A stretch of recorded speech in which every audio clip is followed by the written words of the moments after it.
Welcome to Richard Cabile YouTube channel, and for today's tutorial, I will be teaching you on how to change vibration pattern in ringtone on iPhone X. But first, kindly subscribe to this channel and don't forget to hit the subscribe button and the bell to notify you for the new updates. And let's start. Using your iPhone X from your home screen, first, go to Settings.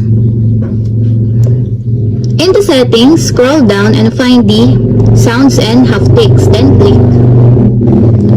Then in the sounds and haptics, go to sounds and haptic pattern section, then click the ringtone. Then in the ringtone, click the vibration. In the vibration, you will see a different pattern for the vibration. If you want to change it to accent, just click the accent pattern. If you want the alert, then choose the alert pattern. And heartbeat, quick, rapid, SOS, staccato, and symphony.